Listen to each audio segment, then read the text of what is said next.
Hello and welcome back दोस्तों, मैं doctor Hemendra एक बार फिर आप सभी के सामने हाजिर हूँ एक और नए टॉपिक के साथ एक और नए वीडियो में। दोस्तों आज की वीडियो में हम डिस्कस करने वाले गर्मी के ऐसे दुष्प्रभाव के बारे में जिससे लोग आजकल बहुत ज़्यादा परेशान हैं। जी हाँ दोस्तों, आजकल रेगुलर तौर पे मैं अपने पेशेंट्स में देखता हूँ कि बहुत ज़्यादा लथार्जी, वीकनेस, नोजिया, गिडीनेस के सिम्टम्स, बहुत ज़्यादा चक्कर आने के साथ साथ उनको हैवीनेस ऑफ हेड भी फील होने लगता है।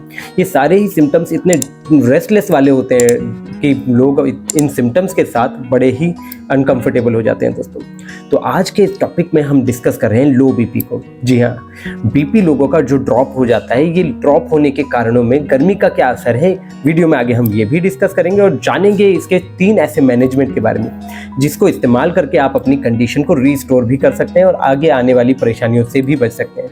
जी हाँ, ये लो बीपी बहुत सारी चीज़ों पे आपको असर डाल सकता है, तो आगे हम इस चीज़ को डिस्कस जरूर करेंगे। तो बने रहिए वीडियो में, लाइक शेयर और सब्सक्राइब करते रहिए।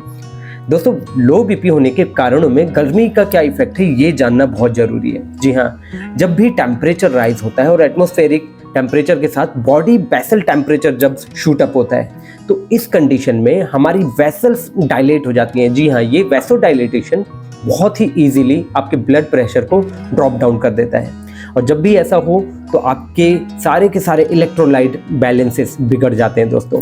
और अगर आप हाइड्रेशन अच्छा नहीं ले रहे हैं, प्रॉपरली आपका न्यूट्रिशन मेंटेन्ड नहीं है, इलेक्ट्रोलाइट इम्बैलेंसेस में आप रह रहे हैं, तो ये सारे ही सिम्टम बहुत ज़्यादा कॉम्प्लिकेटिव हो जाते हैं। जी हाँ, तो आपको डाइट के हिसाब से इन सभी चीज़ों को मेंटेन करना होगा।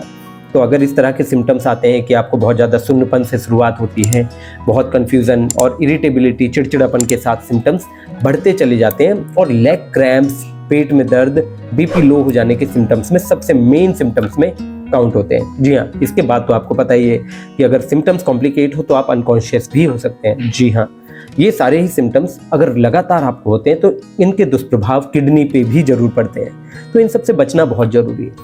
आजकल के सिम्टम्स में अगर न्यूट्रिशनली हम बात करें तो लोगों को बहुत स्पेसिफिकली खान पान से बहुत जल्दबाजी होने लगी है। आपको अपना न्यूट्रिशन मेंटेन करने के लिए आपको प्रॉपर फाइबर डाइट, अच्छा हाइड्रेशन और एक मिनरल और विटामिन से रिच और इसी के साथ साथ इलेक्ट्रोलाइट से रिच डाइट भी आपको लेना होगा।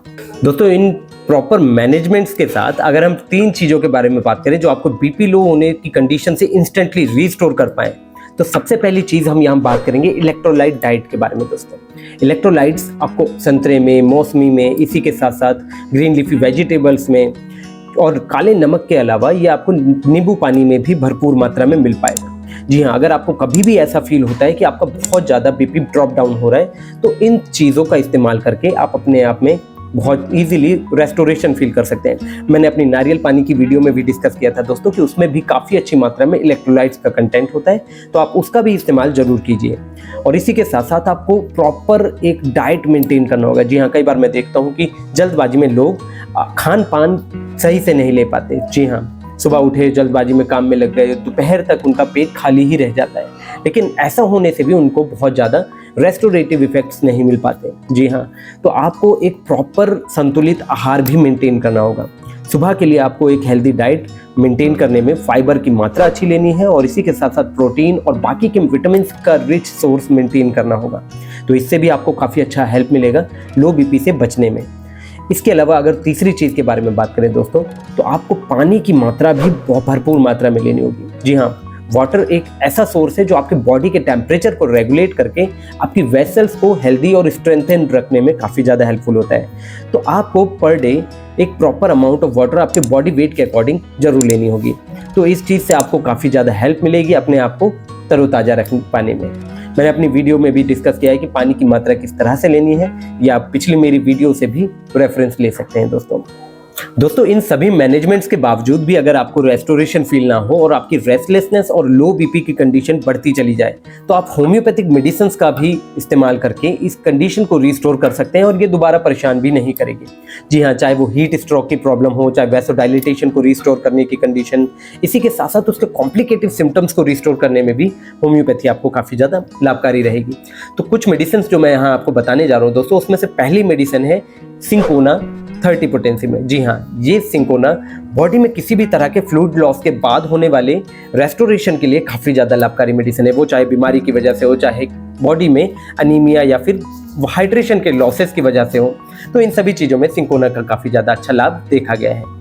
सेकंड मेडिसिन दोस्तों, जिसको हम नेट्रम्यूर के नाम से जानते हैं, ये नेट्रम्यूर आप पोटेंसी में भी ले सकते हैं या इसका बायोकेमिक भी इस्तेमाल कर सकते हैं। ये दोनों ही चीज़ें इंस्टेंट रेस्टोरेशन में हेल्प करती हैं ब्लड प्रेशर लो की कंडीशन में। जी हाँ, इसी के साथ साथ ये नंबनेस, कन्फ्यूजन और बहुत ज़्यादा इसी के साथ लेग क्रैम्प के कंडीशन को भी रिस्टोर करने में काफ़ी ज़्यादा लाभकारी है। ये वो पेशेंट ना ले जिनको बहुत ज़्यादा हाई बीपी की कंडीशन रहती है, तो उसको रेस्टोरेट करने में काफ़ी ज़्यादा लाभकारी ये नेट्रम्यूर है, अगर आप बीपी लो की कंडीशन में है तो। तीसरी मेडिसिन दोस्तों, अगर हम बात करें तो आपको लाइकोपोडियम का इस्तेमाल करना होगा, और लाइकोपोडियम के अलावा आप रॉस्टॉक्स का भी इस्तेमाल कर सकते हैं अगर आप मसल क्रैम्प्स और बहुत ज़्यादा लो लथार्जी और बहुत ज़्यादा एग्जॉशन से होकर गुजर रहे हैं। तो ये मेडिसिन आपके पेट को मेंटेन कर लेने में भी काफ़ी ज़्यादा हेल्पफुल होंगी, क्योंकि गट कई बार क्रैम्प्स में चला जाता है, बहुत ज़्यादा कॉलिक की कंडीशन की वजह से डिहाइड्रेशन के सिम्टम्स डायरिया में भी कन्वर्ट हो जाते हैं। तो अगर ऐसा कभी भी आपको फील होता है तो इन दवाइयों को इस्तेमाल कीजिए और अपना रेस्टोरेशन मेंटेन कर पाए। तो ये सारी ही चीज़ें मैंने आज इसलिए डिस्कस की ताकि आप पूरी की पूरी गर्मी में अच्छे से अपना जीवन व्यतीत कर पाए और आपका कंफर्ट बहुत अच्छे से मेंटेन रहे। तो आप हेल्दी बने रहिए, यही मेरी कामना है। और इसी के साथ साथ मैं यहाँ अपनी वीडियो को समाप्त करता हूँ। लाइक, शेयर और सब्सक्राइब जरूर करें दोस्तों, और इसी के साथ साथ मुझे कमेंट करके भी बताएं कि आपको मेरी वीडियो कैसी लग रही है। तो मैं यहाँ आप सभी से विदा चाहता हूँ। धन्यवाद।